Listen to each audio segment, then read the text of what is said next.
আসসালামু আলাইকুম। সবাই কেমন আছেন? আশা করি সবাই ভালো আছেন। আলহামদুলিল্লাহ, আমিও ভালো আছি।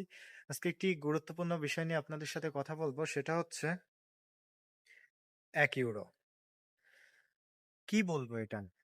রিসেন্টলি আপনারা ফেসবুকে দেখতে পারছেন আ ইউরো রেট প্রচুর পরিমাণে বেড়েছে।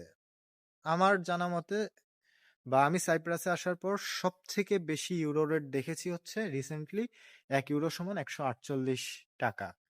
অর্থাৎ আপনি যদি এই €১ কিনতে চান, আপনার বাংলাদেশী টাকায় ৳১৪৮ খরচ করতে হবে। তো এতে এ এ এর কারণে আপনার যারা হচ্ছে আমি ইউরোপের একটি কান্ট্রিতে আছি। ইউরোপের দেশগুলোতে Italy, Spain, France, Finland, Denmark, Cyprus যারা আছেন তাদের খুবই খুশি লাগছে। কারণ আমি স্টুডেন্ট ভিসায় আছি, যারা ওয়ার্ক পারমিটে আছে, যারা আমরা টুকটাক একটু আর্নিং করি, আমাদের ভালো লাগছে কারণ আমরা একটু বেশি টাকা ইনকাম করতে পারছি। আ ভালো এছাড়াও আমরা দেশে একটু বেশি আ টাকা পাঠাতে পারছি। তো এজন্য ভালো লাগবে প্রবাসীদের, স্বাভাবিক। কিন্তু আপনার আক্ষরিক অর্থে এটা কি আমাদের দেশের জন্য ভালো? মোটেও এটা ভালো কিছু নয়। কারণ ইউরো রেট বা বিদেশি কারেন্সির আ দাম বেড়ে যাওয়া মানে হচ্ছে আপনার আমদানি খরচ বেড়ে গেছে আমাদের দেশের। নিত্য প্রয়োজনীয় জিনিসের দাম বেড়ে গেছে এবং মূল্যস্ফীতি প্রচুর পরিমাণে চাপ দিচ্ছে যারা হচ্ছে নিম্নবিত্ত, মধ্যবিত্ত পরিবারের লোকজন আছেন, গরিব মানুষ। তো এটা যেহেতু ভালো না, তো তাহলে সমাধান কি? সমাধান আছে। সামনে যেহেতু নির্বাচন, এইজন্য দেশের একজন নাগরিক হিসেবে বিষয়টা নিয়ে কথা বলা উচিত, সচেতন করা উচিত। তাই আমি ক্যামেরার সামনে এসেছি। দায়িত্ব হচ্ছে যারা প্রবাসী আছেন তাদের উচিত ইউরো বা ডলার বা দিনার, দিরহাম যেগুলোই আছে, এগুলো হচ্ছে নিজের কাছে সংরক্ষণ না করে রাখা যে কোন সময় রেট বাড়বে, কোন সময় পাঠাবো, এরকম কিছুই না। আপনার কাছে টাকা থাকলে টাকা পাঠাই দিবেন এবং বৈধ চ্যানেলের মাধ্যমে টাকা পাঠাবেন। বৈধ ওয়েতে, কোনো হুন্ডি, অবৈধ হয়ে এগুলো ব্যবহার করা যাবে না। ব্যাংকের মাধ্যমে টাকা পাঠাবেন। এরপর আহ, যারা আমাদের দেশে আছেন, দেশের মানুষদের উদ্দেশ্যে বলি, আপনাদের করণীয় কি? আপনারা বিদেশি পণ্যের উপর বেশি নির্ভরশীল থাকবেন না।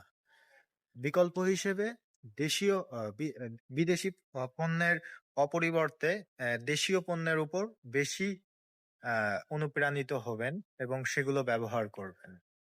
এরপর যারা হচ্ছে উদ্যোক্তা, বিজনেসম্যান আছেন বা ইনাদেরকে আপনার মোটিভেট করতে হবে এবং প্রয়োজনে তাদেরকে সহযোগিতা করতে হবে এবং দেশীয় উৎপাদন বৃদ্ধি করতে হবে যাতে আমাদের বহির্বিশ্বের কাছে চেয়ে না থাকতে হয়। এরপর হচ্ছে প্রচুর পরিমাণে রপ্তানি করবেন। অর্থাৎ আপনি বাইরের দেশ থেকে জিনিস নিয়ে আসবেন না, আপনার দেশে যে জিনিসগুলো আছে সেগুলো বাইরে রপ্তানি করবেন। এক্ষেত্রে বাইরের দেশ থেকে টাকা আসবে। এরপর হচ্ছে আমাদের ব্যাংকিং ব্যবস্থার উপর আস্থা থাকতে হবে।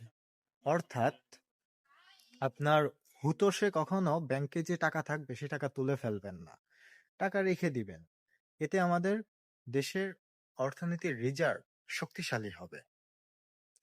এরপর যে কাজটা করবেন, সরকারি রুলস রেগুলেশন যেগুলো হচ্ছে ইকোনমির সঙ্গে ইন্টার রিলেটেড, সেগুলোর উপর আস্থা রাখবেন এবং সেগুলো মেনে চলবেন। ফর এক্সাম্পল, নিয়মিত কর দিবেন, কর ফাঁকি দেবেন না। আপনি ইনকাম করছেন, আপনার কান্ট্রিতে কেন দেবেন না? কান্ট্রিতে কেন কন্ট্রিবিউট করবেন না? কান্ট্রিতেও কন্ট্রিবিউট করতে হবে। এরপর হচ্ছে আহ, আমাদের যেহেতু সামনে ইলেকশন, কোনো না কোনো নির্বাচিত দল ক্ষমতা এসে সরকার গঠন করবে। তো তাদেরকে অবশ্যই দেশের অর্থনীতির উপর নজর দিতে হবে। যারা বেকার আছে তাদেরকে কর্মসংস্থানের ব্যবস্থা করবেন। তারা যদি কর্মসংস্থানে ঢুকতে পারে তাহলে আপনার স্কিল্ড ওয়ার্কার নিয়োগের মাধ্যমে বা সরকারিভাবে কিছু বিনিয়োগের মাধ্যমে যদি দেশীয় উৎপাদন বৃদ্ধি করা যায়, সেক্ষেত্রে আমাদের অর্থনীতি শক্তিশালী হবে, আমাদের টাকার মান বাড়বে।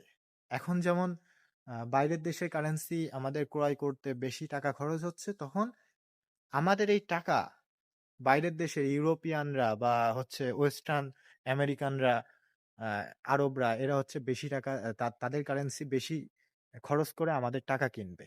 এই পর্যায়ে আমাদেরকে যেতে হবে। আর অবশ্যই যারা তরুণ আছে তাদেরকে তাদের বিভিন্ন স্কিল শেখানোর প্রতি বা তাদের কর্মসংস্থানের প্রতি অবশ্যই আপনারা সচেতন হবেন। আর দিন শেষে কথা হচ্ছে, আমরা যারা প্রবাসী আছি, আমাদের স্বার্থটা বড় নয়, বরং দেশের স্বার্থটা আমাদের চিন্তা করতে হবে। না হলে আমরা নাগরিক হিসেবে প্রশংসিত হব না, এবং আল্লাহ আমাদের ক্ষমা করবেন না।